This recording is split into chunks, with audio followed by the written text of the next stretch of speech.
प्यारे बच्चों नमस्कार।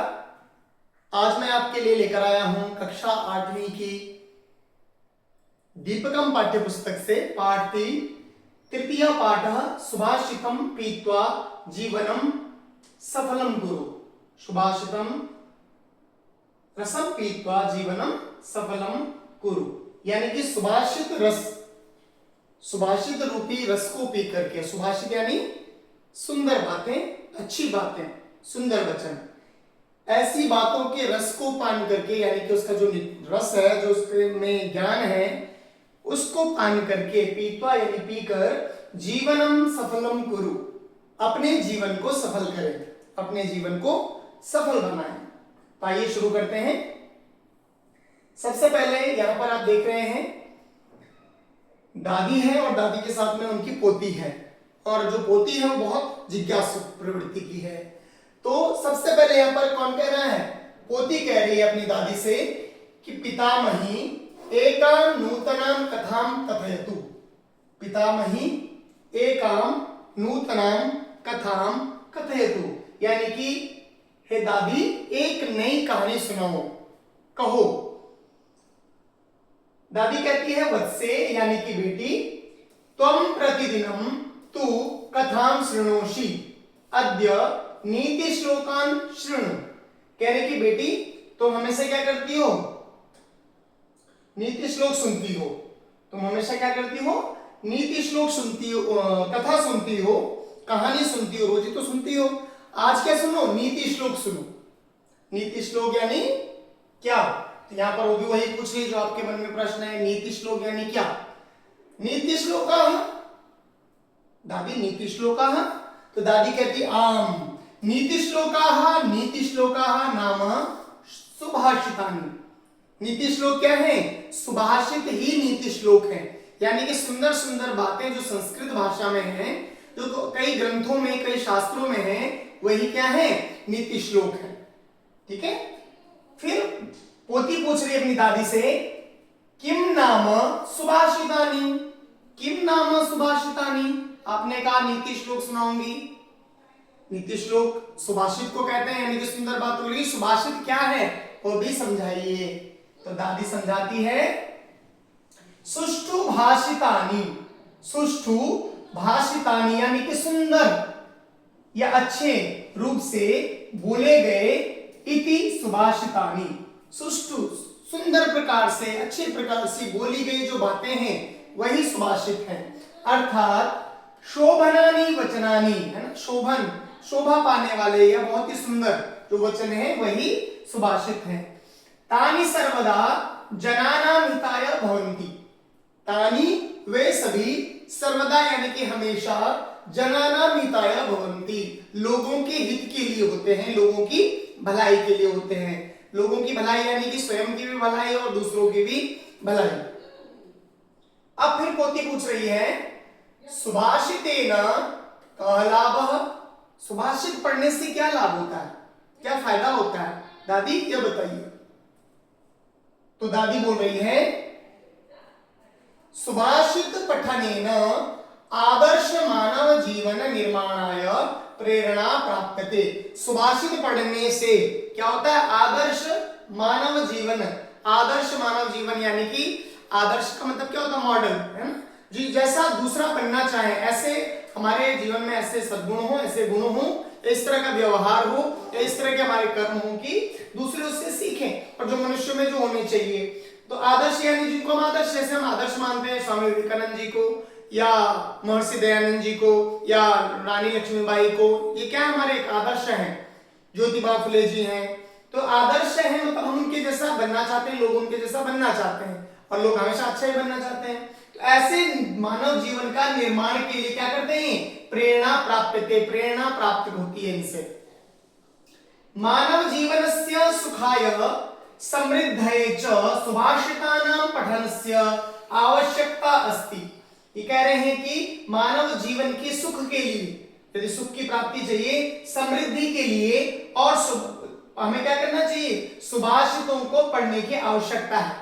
यदि मानव जीवन में हमें सुख चाहिए, समृद्धि चाहिए, तो यह सुभाषितानि पठित्वा कार्यक्षेत्रे तस्य ज्ञानस्य प्रयोगं करोति सः बहून् लाभान् प्राप्नोति।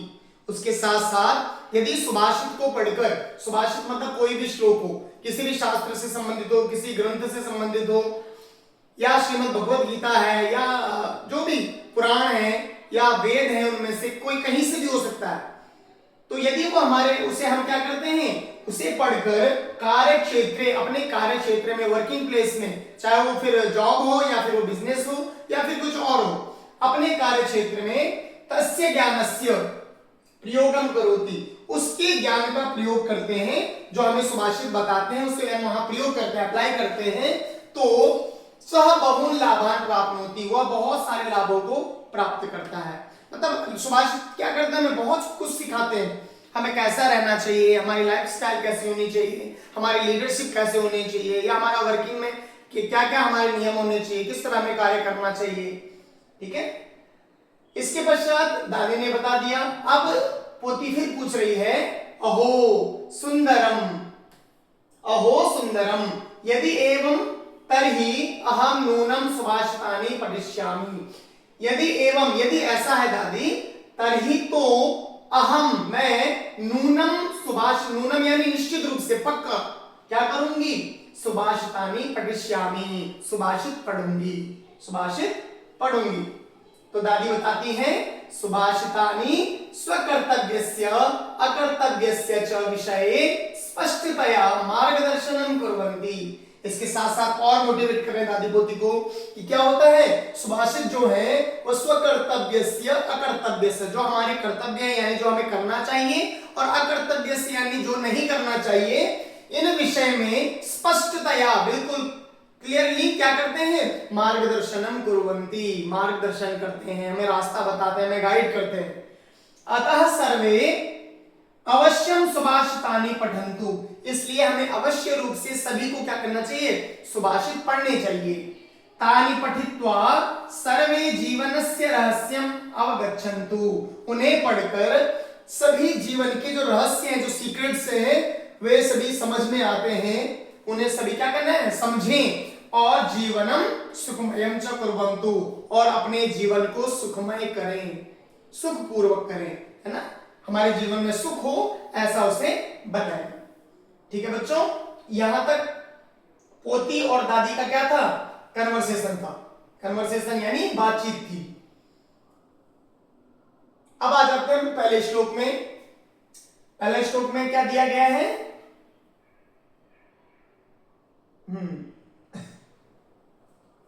पहला जो श्लोक है बच्चों, पहले श्लोक में हमारे भारतवर्ष की महिमा बताई गई है। सबसे पहले भारतवर्ष की महिमा बताई गई है कि हमारा भारत कैसा है और हमारी भारत भूमि कैसी है, कितनी महान है, श्रेष्ठ है। तो पहला श्लोक मैं केवल पहले पढ़कर बता रहा हूं, फिर मैं गाकर बताऊंगा।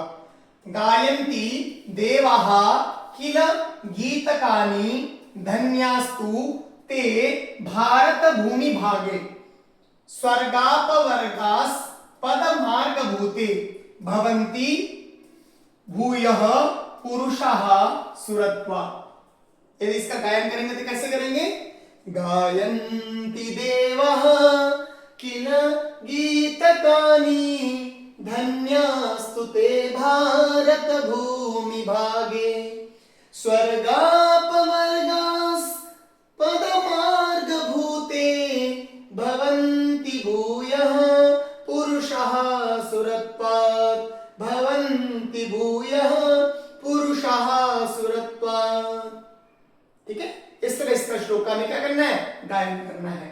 अब हम आगे बढ़ते हैं। तो देखो, मैं हर पार्ट में नहीं बताऊंगा, इसमें मैं आपको अच्छे से बता देता हूं कि श्लोक के बाद, प्रत्येक श्लोक के बाद आपको ये देखने के लिए मिलेगा कि उसमें पदच्छेद दिया गया है और अन्वय दिया गया है और भावार्थ दिया गया है। भावार्थ बच्चों सीधे सीधा यानी कि हम उसका अर्थ समझ रहे हैं कि वो श्लोक क्या बताना चाह रहा है ना, उसे यहाँ पर अच्छे से एक्सप्लेन किया गया, संस्कृत भाषा में व्याख्यान किया गया है। मैं उसे आपको हिंदी में समझाऊंगा, लेकिन उससे पहले हम ये समझ लेते हैं कि पदच्छेद क्या है और अन्वय क्या है।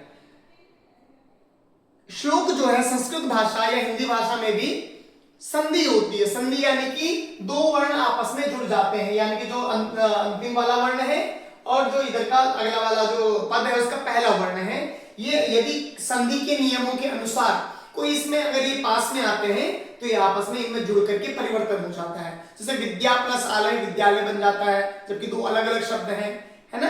त्वमेव शब्द है, त्वम प्लस एव दो अलग अलग है, त्वमेव बन गया, इसको कहते हैं संधि। उसी संधि को अलग करना ही पदच्छेद कहलाता है। पद को अलग करना, विच्छेद करना पद का, ठीक है, समझ में आ गया सभी को। और ऐसा नहीं कि सारे पद होंगे, कोई होगा बाई चांस 1 2 3 किसी शब्द में ऐसा होगा जहां पर संधि हुई होगी, उसको हम अलग करेंगे, बाकी जैसा लिखा है वैसे लिखा रहेगा, ठीक है। तो इससे मैं केवल आपको पढ़कर बताऊंगा।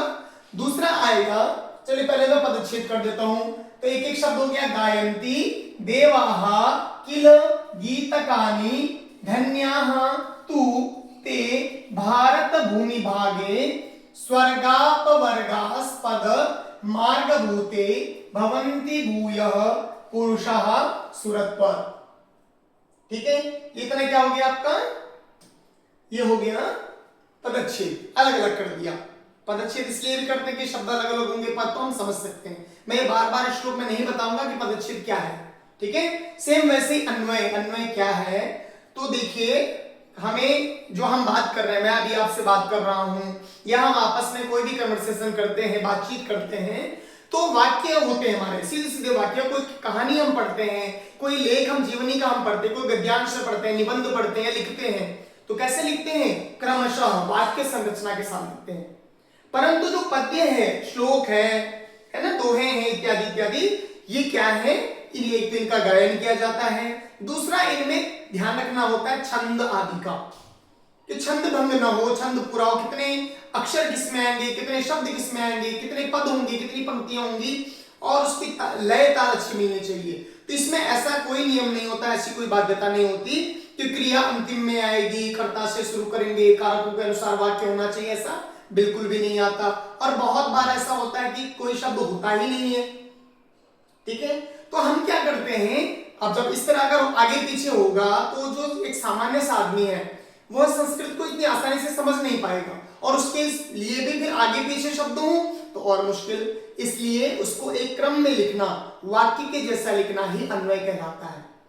हालांकि अन्वय दो प्रकार के होते हैं, एक होता है खंडान्वय, दूसरा होता है दंडान्वय। क्या है, एक को बोलते हैं खंडान्वय, एक को बोलते हैं, यहां पर इसमें थोड़ा सा दिक्कत आ रही है, एक को क्या कहते हैं खंडान्वय और एक को कहते हैं दंडान्वय। यानी कि खंडान्वय क्या होता है, जहां पर प्रश्न के साथ पूछते हैं। जैसे कि सामान्य तौर पर मैं आपसे हिंदी में पूछूं कि आप कहां गए थे, मैं दिल्ली गया था। दिल्ली क्यों गए थे, मैं खरीदने गया था। ये खरीद कर क्या क्यों लाए, है ना। तो ये उसी से प्रश्न से उत्तर, उत्तर से फिर प्रश्न, पहला प्रश्न किया, उसने जो उत्तर बताया उस पर फिर प्रश्न किया उसी उत्तर पर, ऐसे करके हम अर्थ निकालते हैं श्लोक का। लेकिन वो बहुत कठिन है, तो सामान्य तौर पर जो सामान्य संस्कृत सीखते हैं उनके लिए दंडान्वय, दंडान्वय का मतलब होता है डंडे जैसा, जैसे डंडी होती है ना, सीधे सीधे हमें वाक्य की तरह बनाना है, ठीक है। ये चीज आपको क्लियर हो गई, पदच्छेद और अन्वय। तो इसका अन्वय है, भारत भूमि भागे ये भवन्ति ते धन्याः इति देवाः गीतकानि गायन्ति किल स्वर्गापवर्गास्पद मार्गभूते भारत भूमि भागे। अब ये देख रहे हैं जो आप यहाँ पे ब्रैकेट में लिखे हैं, कोष्ठक में जितने भी लिखे हैं, ये अपनी तरफ से वाक्य को पूरा करने के लिए जोड़े गए हैं शब्द, मतलब अर्थ के अनुसार, अलग से नहीं, अर्थ के अनुसार, लेकिन वो श्लोक में नहीं थे। तु देवाः सुरत्वात् भूयः पुरुषाः भवन्ति, एक क्रिया लास्ट में जोड़ दी क्योंकि क्रिया थी नहीं। तो ये हो गया अन्वय। अब ये अन्वय हो गया, पूरा वाक्यात्मक बना दिया। यदि आपको संस्कृत आसानी से समझ आती है तो आप इससे भी अर्थ समझ सकते थे, लेकिन अब क्या है, जो संस्कृत में कठिन है, इसलिए उसके लिए अब क्या करना है, तो उसके लिए भावार्थ में हम जाएंगे और भावार्थ में आपको समझाऊंगा कि श्लोक में क्या कहा गया है।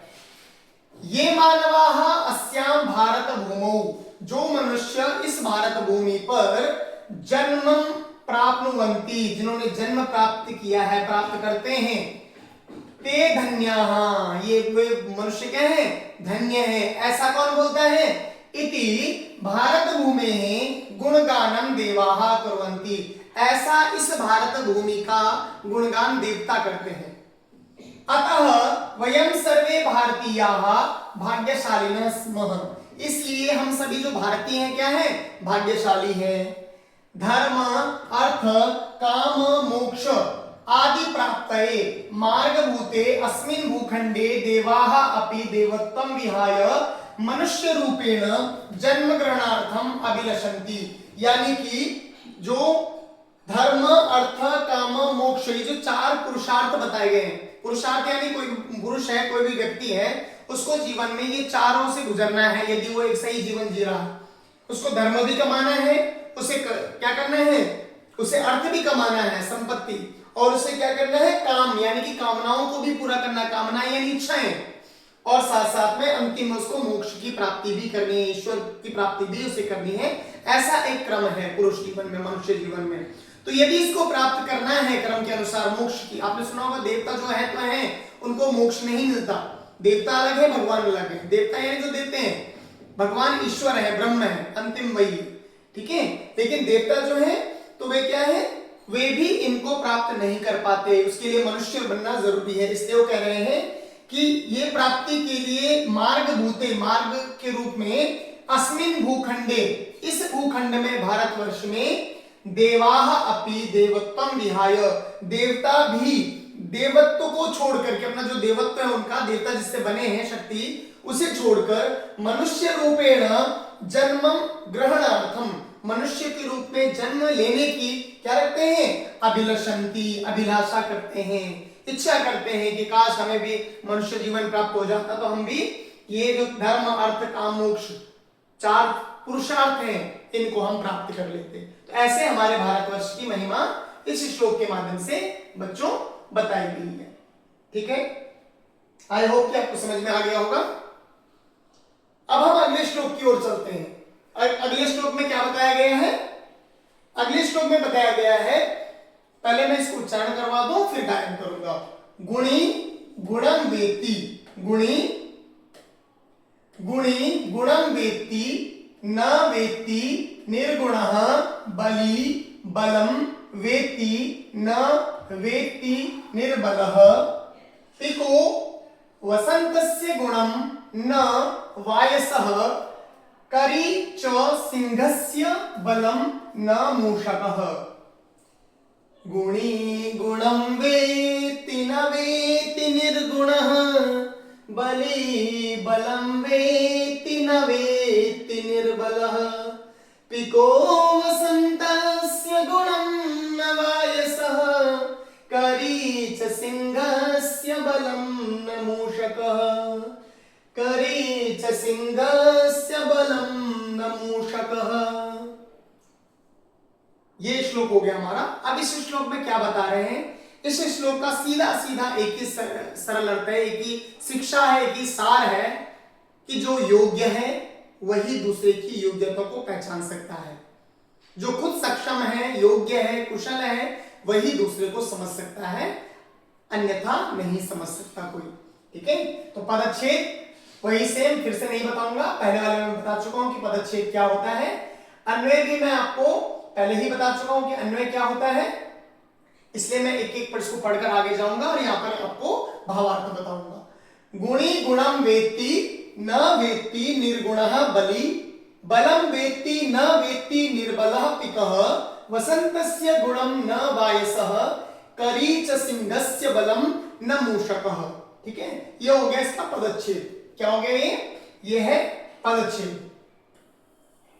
अब अन्वय हो गया, तो गुणी गुणं वेत्ति निर्गुणः गुणं न वेत्ति, बली बलं वेत्ति निर्बलः बलं न वेत्ति, पिकः वसन्तस्य गुणं वेत्ति वायसः वसन्तस्य गुणं न वेत्ति, करी च सिंहस्य बलं वेत्ति मूषकः सिंहस्य बलं न वेत्ति। ये हो गया हमारा क्या अन्वय, इसको वाक्यात्मक के रूप में लिख दिया गया है। ठीक है, अब हम आ गए बच्चों भावार्थ पर। कहां आ गए, भावार्थ। भावार्थ यानी क्या बताना चाहते हैं। ठीक है, यहाँ पर आप चित्र भी देख रहे हैं, यहाँ पर शेर है, यहाँ पर मूषक है।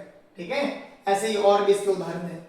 ये बता रहे हैं इस श्लोक के माध्यम से कि गुणवान जनः अन्येषां सद्गुणान् ज्ञातुं शक्नोति। जो व्यक्ति स्वयं गुणवान है, जिसमें अच्छे गुण हैं, जो गुणी है, वही दूसरों के गुणों को जान सकता है, समझ सकता है। ठीक है। परंतु गुणहीनः जनः अपरेषां सगुणान् अवगंतुं समर्थः न भवति।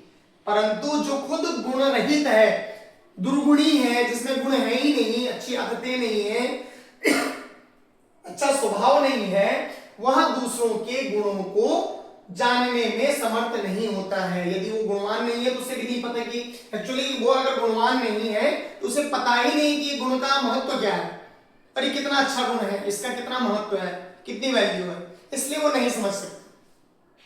बलवान जनः यथा अन्येषां, जैसे बलवान, बलवान यानी जो ताकतवर है, जनः लोग, यथा अन्येषां जैसे दूसरों के, अन्येषां दूसरों के बल को ज्ञातुं शक्नोति, दूसरों के बल को जान सकता है। जो स्वयं बलवान है, ताकतवर है, वही दूसरे को बल को जान सकता है, किसी भी चीज के बल को। आजकल जो एआई है, या आजकल इंटरनेट है, या सोशल मीडिया है, या वैसे शारीरिक ताकत की बात करें, या कोई पहलवान है, या किसी का भी बलवान जो स्वयं होगा, जिसमें ताकत स्वयं होगी, बुद्धि की ताकत हो, शरीर की ताकत हो, वही दूसरे के को समझ सकता है। बल रहितः जनः अन्येषां बलं ज्ञातुं न शक्नोति।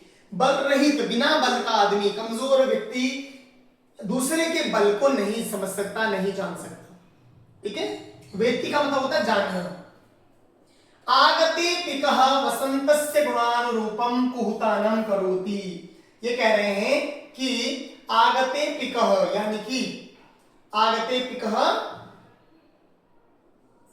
आगते पिकः यानी आते हुए, जो कोयल है वह आते हुए वसंत के गुण अनुरूप, वसंत ऋतु जब आती जनवरी फरवरी में, आपको पता है, तो उसमें आपको देखने के लिए मिलता है कि चारों तरफ फूल खिल रहे हैं, है ना, नई नई पत्तियां आ रही हैं, लाल लाल पत्तियां, नई नई कोपले निकल रही हैं, चारों तरफ एक अलग ही खुशबू है वातावरण में, न गर्मी है ज्यादा, न ज्यादा ठंड है, दोनों ही स्थिति रहती है। ठीक है। तो ऐसे मौसम, ऐसे ऋतु में कोयल क्या करती है, उसके अनुरूप, उसके जैसे जो वहां पर होना चाहिए, कुहुतान करोति, कुहू कुहू की आवाज करती है। और परंतु काकः मधुरं गातुं न शक्नोति, परंतु जो कौवा है उसको कोई मतलब नहीं है कि ऋतु कौन सी है, वसंत है, क्या है, वो काव काव ही करता है, वो मीठा नहीं गा सकता, मधुर। गजः पशुराज सिंहस्य बलम जानाति। अब कह रहे हैं कि जो हाथी है स्वयं कितना ताकतवर है, वही सिंह यानी कि शेर, पशुराज जंगल के राजा जो शेर है, उसके बल को जानता है, ताकत को जानता है। किंतु मूषकः तस्य बलम ज्ञातुं न पारयति, परंतु जो चूहा है वो दूसरे के सिंह के बल को कैसे समझ सकता है कि शेर कोई बलवान भी है, उसको उससे मतलब ही नहीं है, तो वो उसके बल को भी नहीं समझ सकता। इसलिए अतः, इसलिए योग्यः एव महत्वं ज्ञातुं समर्थो भवति न अयोग्यः। किसी भी चीज में जीवन में जो स्वयं योग्य व्यक्ति है, जो उसके लायक है, योग्य है, समर्थ है, वही दूसरे को समझ सकता है, अयोग्य नहीं समझ सकता किसी को। किसी भी चीज में, चाहे ज्ञान में हो, चाहे ताकत में हो, चाहे उसके चतुरता में हो, चाहे बुद्धि में हो, चाहे धन में हो, चाहे स्वस्थता में हो, किसी भी चीज में। ठीक है। तो ये श्लोक सभी को समझ आ गया। अब हम बढ़ते हैं बच्चों अगले श्लोक की ओर। भवन्ति नम्रास्तरवः फलोद्गमैः नवाम्बुभिर्दूर विलम्बिनो घनाः अनुद्धताः सत्पुरुषाः समृद्धिभिः स्वभाव एवैष परोपकारिणाम्। भवन्ति नम्रास्तरवः फलोद्गमैः नवाम्बुभिर्दूर विलम्बिनो घनाः अनुद्धताः सत्पुरुषाः समृद्धिभिः स्वभाव एवैष परोपकारिणाम्। ठीक है। अब मैं वही पदच्छेद आपको समझा चुका हूं, अन्वय समझा चुका हूं। हम पहुंचते हैं भावार्थ में। इसका भावार्थ क्या है, यह हमें क्या बताना चाहता है। भावार्थ है कि समयानुसारम वृक्षेषु फलानि जायन्ते। समय के अनुसार, यानी कि जब ऋतु के अनुसार, जब ऋतु आती है, उसकी ऋतु आती है तो उसमें फल लग जाते हैं, है ना। समय के अनुसार वृक्षेषु फलानि जायन्ते, समय अनुसार, ऋतु अनुसार, ऋतु यानी मौसम, जो इसका जब सीजन है, सीजन के अनुसार तो वृक्षों में फल लगते हैं। फल भारेण ते वृक्षाः नम्राः भवन्ति, और फलों के भार से, जोर से, उसके बल से वे क्या हो जाते हैं, झुक जाते हैं। नम्र यानी झुकना, झुक जाते हैं। तथैव, वैसे ही, नवजलैः परिपूर्णाः, नवजलैः परिपूर्णा यानी नए नए, जो नया पानी जल से भरे हुए, जो खाली बादल नीचे आते हैं और उनमें पानी जब भरता है तो मेघाः अवनताः भवन्ति, जो मेघ है वो नीचे लटक जाते हैं, नीचे हो जाते हैं, जमीन के पास हो जाते हैं। भूमि प्रति आयान्ति, भूमि की, धरती की ओर आते हैं और क्या करते हैं, वृष्टिं च कुर्वन्ति, यानी कि बारिश करते हैं। वृष्टि यानी बारिश, वर्षा करते हैं, है ना। मतलब दूसरों को जल देते हैं। वर्षा करने का मतलब क्या है, खेती को, प्रकृति को, लोगों को, है ना, क्या प्रदान करते हैं, नल जल प्रदान करते हैं। उसके साथ साथ में क्या है, उसके साथ साथ में वे भी झुक जाते हैं, वे भी नीचे हो जाते हैं, ठीक है। जैसे आप देख रहे हैं आम का वृक्ष है, आम लग गए तो टहनियां झुक गई, नीचे झुक गई। वैसे ही जो बादल है पहले ऊपर उठते हैं और जब उनमें पानी भर जाता है वो भर जाते हैं, वो खाली नहीं रहते। जब खाली रहते हैं तो ऊपर हो जाते हैं, जब भर जाते हैं तो नीचे आ जाते हैं। वैसे ही संसारे बहवः परोपकारिणः जनाः सन्ति, इस दुनिया में बहुत सारे क्या है, परोपकारी लोग हैं, जो परोपकार करते। परोपकार यानी परस्य उपकारः परोपकारः, जो दूसरों की, अदर्स की जो हेल्प करते हैं, मदद करते हैं, उन्हें कहते हैं परोपकारी। स्वसमृद्ध काले ते औद्धत्यं न प्रकटयन्ति, अपनी समृद्धि काल में, यानी कि जब उनके पास खूब धन संपत्ति आ जाती है तो उसका वो दिखावा नहीं करते हैं, उसको लेकर वो अहंकार नहीं करते हैं, है ना। बल्कि ते सहृदयाः विनम्राः च सन्तः सदैव परोपकाराय यत्नशीलाः भवन्ति, वे क्या करते हैं, सहृदय यानी कि बाय हार्ट, और विनम्राः, विनम्रता से, सॉफ्टनेस के साथ, झुक करके, विनम्र का मतलब ही होता है झुक कर, झुकते हुए क्या करते हैं, सदैव परोपकाराय, हमेशा परोपकार के लिए, दूसरों की मदद करने के लिए, यत्नशीलाः भवन्ति, प्रयत्नशील होते हैं, कोशिश करते हैं कि हमें ऐसा मौका मिले कि हम दूसरों की मदद कर सकें। ते परोपकारम व्रत रूपेण धारयन्ति, वे परोपकार को व्रत के रूप में धारण करते हैं। जैसे कोई व्रत करता है किसी चीज की प्राप्ति के लिए, मेरा आज सोमवार का व्रत है, आज एकादशी का व्रत है, आज कृष्ण जन्माष्टमी का व्रत है, पूर्णिमा का व्रत है, वैसे ही ये भी व्रत धारण करते हैं। यदि मैं ऐसा करूंगा, जिससे मैं हर महीने इस दिन में व्रत करूंगा, वैसे ही ये भी व्रत धारण करते हैं, तपस्या करते हैं कि मुझे करना है। उक्तम च व्यास महर्षिणा, महर्षि व्यास जी ने बोला है, क्या बोला है, परोपकारः पुण्याय पापाय परपीडनम, यदि आप पुण्य चाहते हैं तो परोपकार करें, परोपकार पुण्य के लिए परोपकार करें, और पाप के लिए परपीडनम, दूसरों को मारें, सताएं, टॉर्चर करें, है ना, दूसरे को पीड़ा पहुंचाएं। तो यदि आप पुण्य कमाना चाहते हैं तो परोपकार करें, पाप कमाना चाहते हैं तो परपीडन है, दूसरे को आप सताएं, दूसरे को मारें, ठीक है। अब आ गया श्लोक नंबर 4। यथा चतुर्भिः, यथा चतुर्भिः, यथा चतुर्भिः कनकं परीक्षते निघर्षण छेदन तापताडनैः, तथा चतुर्भिः पुरुषं परीक्षते कुलेन शीलेन गुणेन कर्मणा। यह श्लोक भी बहुत अच्छा है, पहले मैं इसका गायन करके आपको बता देता हूं। इसका गायन कैसे होगा, यथा चतुर्भिः कनकं परीक्षते निघर्षणच्छेदन तापताडनैः, तथा चतुर्भिः पुरुषः परीक्षते कुलेन शीलेन गुणेन कर्मणा, कुलेन शीलेन गुणेन कर्मणा। ये कह रहे हैं कि जैसे, चलिए मैं इसको भावार्थ बताता हूं, ये पदच्छेद है, अन्वय है, ठीक है। अब आ जाते हैं भावार्थ में।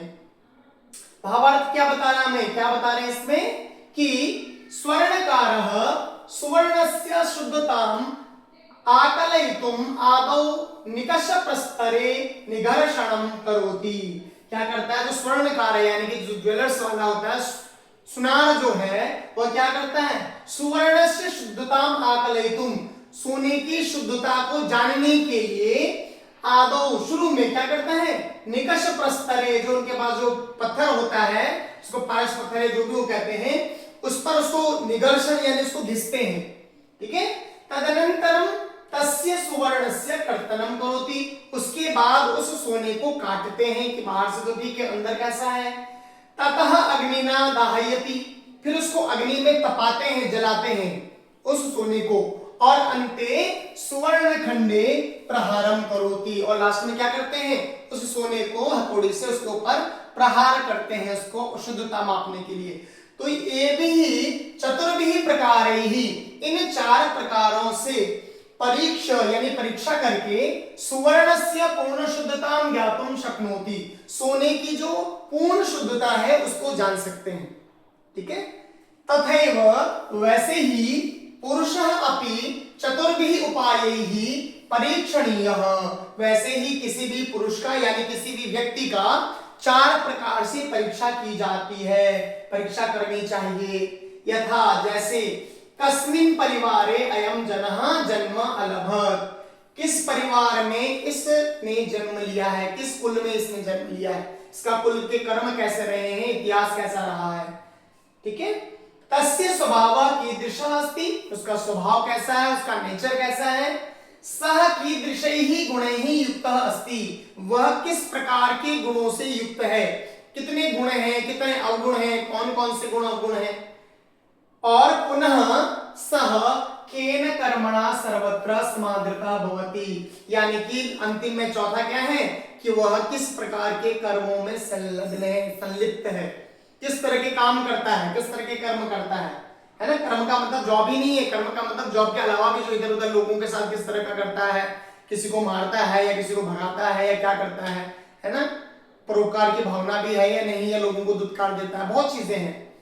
ये 4 के 4 क्या है कि किस परिवार में जन्म लिया, स्वभाव कैसा है, गुण कैसे हैं और किस तरह के कर्म करता है। ये इति एषु निकषेषु परीक्ष एव तस्य व्यक्तित्वं ज्ञातुं शक्यते। यदि किसी का कैरेक्टर जानना हो, किसी का स्वभाव जानना हो, नेचर जानना हो, किसी का व्यक्तित्व जानना हो, तो इन जो ये बहुत ही क्लिष्ट परीक्षाएं हैं, इन परीक्षाओं से उसका व्यक्तित्व को आप जान सकते हैं, व्यक्तित्व को समझ सकते हैं। ठीक है, समझ आ गया होगा सभी को। अब हम अगले श्लोक की ओर बढ़ते हैं, 5वां। अष्टौ गुणाः पुरुषं दीपयन्ति, प्रज्ञा च कौल्यं च दमः श्रुतं च पराक्रमश्च बाहुभाषिता च दानं यथाशक्ति कृतज्ञता च। ठीक है, योग्य श्लोक। अष्टौ गुणः पुरुषं दीपयन्ति, प्रज्ञा च कौल्यं च दमः श्रुतं च पराक्रमश्च बहुभाषिता च दानं यथाशक्ति कृतज्ञता च। ठीक है, इसका क्या भावार्थ है, क्या अर्थ बता रहे हैं श्लोक, क्या समझाना चाह रहे हैं इसके माध्यम से। अष्टभिः गुणैः युक्तः मानवः सर्वदा समाजे सम्मानं प्राप्नोति। यदि किसी व्यक्ति में यह 8 गुण हैं, किसी मनुष्य में, तो इन 8 गुणों के द्वारा युक्त जो मानव है, मनुष्य है, वह हमेशा समाज में यानी सोसाइटी में सम्मान प्राप्त करता है, लोगों के बीच में सम्मान प्राप्त करता है, इज्जत प्राप्त करता है। विशेष ज्ञानम, विशेष ज्ञान, किसी भी चीज का विशेष स्पेशल उसका नॉलेज रखना, किसी भी कोई भी टॉपिक हो सकता है, कोई भी बात हो सकती है। कुलीनता, कुलीनता यानी कि कुल से उसके संबंधित पता लगता है कि क्या हो रहा है क्या नहीं हो रहा है, किस कुलीन कुल को जोड़कर रखने वाला है क्या, किस तरह का है। ठीक है, परिवार के साथ कैसा है। संयमः, संयम नियंत्रण रखना, किसी भी चीज में बोलने में नियंत्रण रखना, अपने शब्दों पर नियंत्रण रखना, अपने इंद्रियों पर नियंत्रण रखना, अपने कर्मों पर नियंत्रण रखना, है ना, जो भी हमारी इंद्रियां हैं, चाहे फिर क्रोध आए कुछ आए, उस पर नियंत्रण रखना। वेदादीनां शास्त्राणां ज्ञानम, वेद आदि शास्त्रों का ज्ञान जिसे हो। पराक्रमः, जो वीर हो, पराक्रमी हो। अल्पभाषिता, कम बोलने वाला, कम बोले जो। सामर्थ्यानुसारम दानशीलता, जिसके अंदर दान करने की आदत हो, गुण हो। किसके अनुसार? सामर्थ्यानुसार, यानी ऐसा नहीं बोल रहे कि कितना भी दे दो, जितना उसका सामर्थ्य है। उसका सामर्थ्य किसी का 10 रुपए की मदद करने का है तो वो करे, उसका 10 लाख करने का हो तो करे, अपने सामर्थ्य के अनुसार। कृतज्ञता च, और कृतज्ञता, कृतज्ञता यानी किसी भी चीज का, कोई किसी ने आपके ऊपर कुछ भी एहसान किया, जीवन में कुछ भी आपका भला किया, उसके लिए कृतज्ञ होना। या आप स्वस्थ हैं, ईश्वर का कृतज्ञ होना। आप सुखी हैं, आप अपने घर में रहते हैं, आप 2 रोटी चैन से खाते हैं, आपके साथ परिवार सुखी है, तो उसके लिए कृतज्ञ होना ईश्वर का कि आपने मुझे बहुत कुछ दिया है ना। जहां आप वर्क कर रहे हैं, जिनसे आपको इनकम हो रही है, उनके प्रति आपकी कृतज्ञता होना, है ना, रिगार्ड्स होना, तो उसे क्या कहते हैं? कृतज्ञता। इति एते अष्टौ गुणाः सन्ति, ये 8 वो गुण हैं, यदि किसी मनुष्य में है तो समाज में सम्मान प्राप्त करता है, रिस्पेक्ट प्राप्त करता है। मानवः उत्तम गुणान आश्रित्य सम्मानिता भवति, मनुष्य जो है वो उत्तम गुणों के आश्रित होकर के ही, ऐसे उत्तम गुण जो मैंने बताए, क्या करता है? सम्मानिता भवति, सम्मानित होता है। अतः उत्तम, इसीलिए बोला गया है गुणवान पूज्यते नरः। कौन सा मनुष्य पूजा जाता है? सम्मानित कौन सा होता है? पूज्यते यानी पूजा जाता है, पूजना यानी सम्मानित होना। कौन सा? जो गुणवान हो, है ना। तो ये सारे के सारे गुण हैं। एक गुण युक्त व्यक्ति क्या करता है? समाज में उसको सम्मान मिलता है। ठीक है, अब चलते हैं हम अगले श्लोक की ओर। न सा सभा यत्र न सन्ति वृद्धा, वृद्धा न ते ये न वदन्ति धर्मम्, धर्मः स नो यत्र न सत्यमस्ति, सत्यम न तच्छलम अभ्युपेति। यानी कि पहले इसका गायन करते हैं। न सा सभा यत्र न सन्ति वृद्धः, वृद्धा न ते ये न वदन्ति धर्मम्, धर्मः स नो यत्र न सत्यमस्ति, सत्यम न तद्यच्छलमभ्युपेति, सत्यम न तद्यच्छलमभ्युपेति। ठीक है, ये पदच्छेद है, अन्वय। अब आ जाते हैं सीधे भावार्थ में। अस्मिन् संसारे, यानी कि इस संसार में, इस दुनिया में, इस वर्ल्ड में विविधाः सभाः भवन्ति, अनेक अलग अलग प्रकार की सभाएं हैं। लोग खड़े होते हैं, बातें करते हैं, वो भी एक सभा है। कहीं कोई मीटिंग हो रही है, ऑफिस की हो रही है, काम की हो रही है, कॉलोनी की हो रही है, किसी सोसाइटी की हो रही है, किसी भी चीज की, तो अनेक प्रकार के क्या है? सभा होती हैं। सभासु जन समागमः भवति, और सभाओं में लोगों का आगमन होता है, लोग इकट्ठे होते हैं। बहुभाषणम प्रचलति, बहुत सारी बातें होती हैं, अलग अलग प्रकार की होती हैं, कई बार कुछ विवाद भी हो जाता है ना। तेन साफल्यम न भवति, उसके द्वारा क्या नहीं होता है? उससे सफलता नहीं मिलती है कि बड़ी बड़ी मीटिंगें हो गई, बड़ी बड़ी बातें हो गई और उससे सफलता प्राप्त हो गई, उससे आपका काम पूरा हो गया जो जिसके लिए मीटिंग हो रही थी, ऐसा नहीं होता। वस्तुतः सा एव सभा सफला भवति यत्र वयोवृद्धाः ज्ञानवृद्धाः च जनाः भवेयुः। कह रहे हैं कि वही सभा पूरी होती है, वही सभा, वही मीटिंग सफल होती है जिसमें क्या हो? वयोवृद्धाः, यानी कि वय, आयु से जो वृद्ध है, उम्र से जो वृद्ध है, बड़े हैं, और ज्ञान वृद्धाः, यानी कि जरूरी नहीं कि उम्र से बड़े हों, लेकिन ज्ञानवान हो, ज्ञान में वृद्ध हो, ज्ञान में बड़े हो, ज्ञानी हो, वहां ऐसे लोग होने चाहिए, तो ही वो सभा सफल होती है, वही मीटिंग सफल होती है, सक्सेस होती है। पुनः अपि ते ज्ञान वृद्धाः धर्म विषये वदेयुः। अब जो ज्ञान वृद्ध हैं, वृद्ध की जो बात कर रहे हैं, तो ऐसा नहीं कि खाली कुछ भी बक रहे हैं, वहां पर कुछ भी बोल रहे हैं। वो जो ज्ञान वृद्ध है, वृद्ध तो है लेकिन ज्ञानी है, वो धर्म के विषय में बोले। धर्म के विषय का मतलब हिंदू मुस्लिम सिख ईसाई नहीं, धर्म यानी जो धर्म के लक्षण है, शास्त्र जो बताते हैं कि धर्म यानी सत्य, सत्य, अहिंसा, परोपकार, है ना, दया, ये सभी धर्म के लक्षण हैं। तो इसके विषय में बोले, इसको लेकर, इसके आधार पर बोले। और धर्म संबंधायाम चर्चायाम सत्यम एवं वक्तव्यम, और धर्म आदि की जब चर्चा हो रही हो तो उस सभा में क्या बोले? सत्यम एवं, सत्य ही वक्तव्यम बोलना चाहिए। और कैसा सत्य? यह कि सत्यम तथ्य युक्तम भवे, जो सत्य है, जो सच है, वो लॉजिकल होना चाहिए, तार्किक होना चाहिए, तथ्य के साथ होने चाहिए, है ना, रेफरेंस के साथ होना चाहिए, न तो छलनायुक्तम इति, न तो छलने के लिए हो। कई बार ऐसा भी सच होता है तो दूसरों को धोखा देने के लिए होता है, कुतर्की होता है व्यक्ति, कुछ का कुछ बोलता जाता है और जो बात होनी है वो भी बिगड़ जाती है। इस तरह की बात नहीं होनी चाहिए, है ना। वृद्ध भी हो, वृद्ध क्या करें, धर्म की बात भी करें और धर्म में सत्य की बात हो, और सत्य कैसा हो, तो धर्म युक्त सत्य हो, न कि किसी को छलने वाला सत्य हो। तथ्य युक्त हो, तथ्य यानी मुद्दों पर आधारित हो, ऐसा ना हो कि कुछ भी बोल रहे किसी के बारे में बता रहे। अगले श्लोक की ओर बढ़ते हैं। दुर्जनेन समम सख्यम, दुर्जनेन समम सख्यम प्रीतिम चापी न कारयेत्, उष्णो दहति चांगारः शीतः कृष्णायते करम। बहुत अच्छा श्लोक है, पहले गायन कर लेते हैं फिर भावार्थ भी पढ़ लेंगे। दुर्जनेन समम सख्यम प्रीतिम चापी न कारयेत्, उष्णो दहति चांगारः शीतः कृष्णायते करम। ठीक है, अब इस क्या बता रहे हैं श्लोक, हम पढ़ते हैं भावार्थ में। दुर्जनेन सह मैत्री न करणीय, क्या कह रहे हैं, दुर्जनेन, दुर्जन के साथ में मैत्री नहीं करनी चाहिए, यानी मित्रता नहीं करनी चाहिए। कोई दुर्जन व्यक्ति है, कोई बुरा व्यक्ति है, दुर्गुणी व्यक्ति है, उस व्यक्ति के साथ मित्रता नहीं करनी चाहिए। यतो ही दुर्जनः विश्वास योग्य न भवति, जैसे कि क्या है, जो दुर्जन होता है, दुर्गुणी होता है, विश्वास करने लायक नहीं होता, इसलिए उसके साथ दोस्ती नहीं करनी चाहिए, मित्रता नहीं करनी चाहिए। दुर्जनेन सह बंधुता प्रीति ही न करणीय, केवल मित्रता ही नहीं बल्कि दुर्जन के साथ में बंधुता और प्रीति, है ना, बंधुता प्रीति यानी कि भाईचारे वाला जो प्रेम है वो भी नहीं करना चाहिए दुर्जन के साथ में, कि भाई बंदी कर रहे हैं, पर ये तुम्हारे भाई जैसा है, हमारा मित्र जैसा है, ऐसा भी न करें, ऐसा प्रेम भी न करें।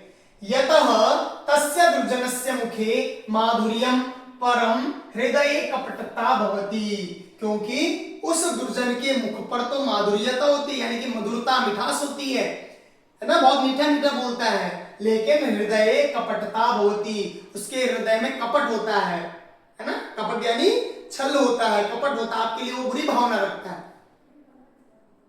अंगारः, अभी उदाहरण दे रहे हैं कि कैसा होता है जो दुर्जन व्यक्ति है, वो होता है अंगार के जैसे, कोयले के जैसे।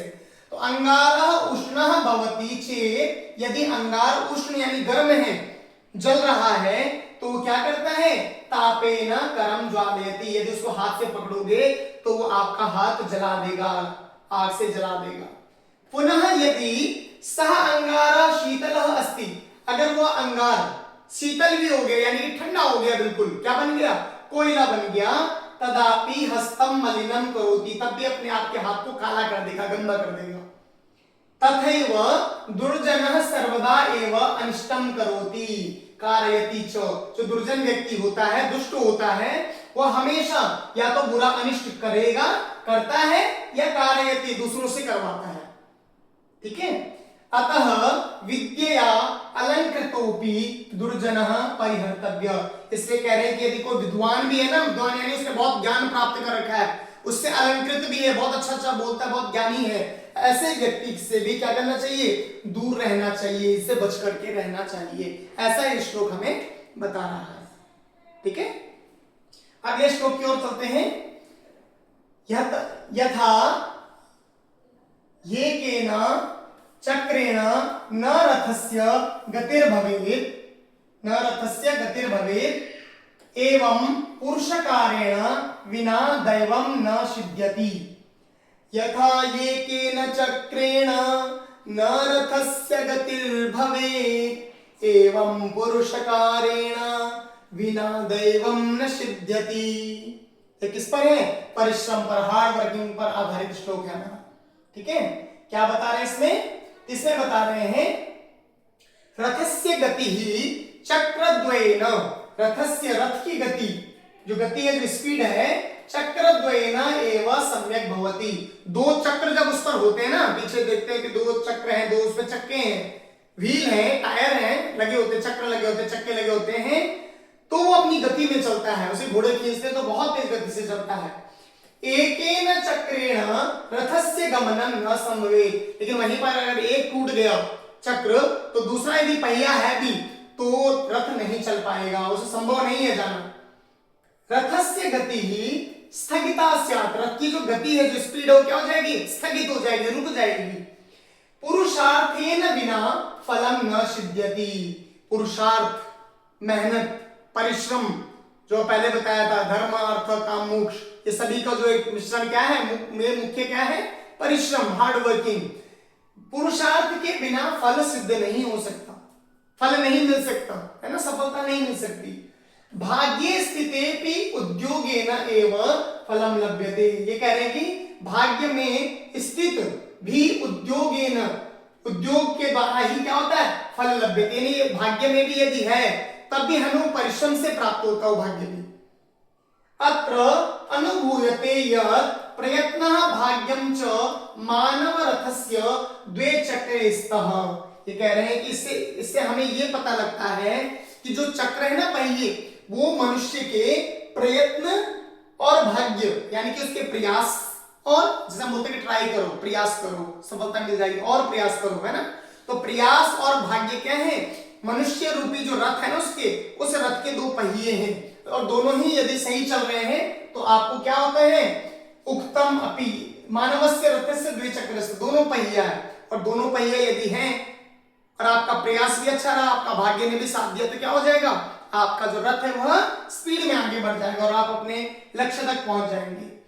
उद्यमेन ही सिद्ध्यन्ति कार्याणि न मनोरथैहि, उक्तम अपि, यानी कि बोला भी गया है, लिखा है, बोला है कि उद्यमेन ही सिद्ध्यन्ति कार्याणि न मनोरथैहि, यानी कि जो भी आप जीवन में कुछ प्राप्त करना चाहते हैं, परिश्रम करना चाहते हैं, वह किससे मिलेगा आपको, उद्यमेन, उद्यम यानी परिश्रम के द्वारा ही प्राप्त होता है, कार्याणि, कार्य सफल होते हैं, सिद्धि यानी कि सफल होते हैं, किसके द्वारा नहीं होते, न मनोरथैहि, केवल मन में सोच लेने से, मन में इमेजिन कर लेने से या कल्पना कर लेने से या केवल सोचने से किसी भी कार्य में आपको सफलता नहीं मिलती। इससे जीवन में हमेशा याद रखो कि आप प्रयत्न भी करें और भाग्य के सहारे रहें, लेकिन भाग्य के सहारे कैसे रहना है, वो भाग्य कैसे बनता है, तो वो भी कर्म से बनता है ना, परिश्रम से भाग्य बना, और फिर आपका प्रयास, दोनों मिलकर के क्या करेंगे, आपको आगे लेकर जाएंगे और आपको अपने जीवन में क्या कर देंगे, सफल कर देंगे। ठीक है बच्चों, इसके साथ ही यह पाठ हमारा यहीं पर पूरा होता है। अगले पाठ में मैं आपके लिए इस पाठ के, अगली वीडियो में इस पाठ के प्रश्नोत्तर लेकर आऊंगा, जिन्हें मैं समझाऊंगा कि किसमें क्या किया गया है, क्या उत्तर है, क्यों है, क्या बताया गया है, क्योंकि केवल आंसर लिखने से या रटने से नहीं चल पाएगा, आपको उसे समझना होगा कि प्रश्न में क्या पूछा जा रहा है और हमें क्या करना है। तो बहुत चीजें आपको ऐसे ही आप कर लेंगे, कुछ चीजें आपको याद करनी पड़ सकती है। ठीक है, तो तब तक के लिए आप सभी को नमस्कार, धन्यवाद।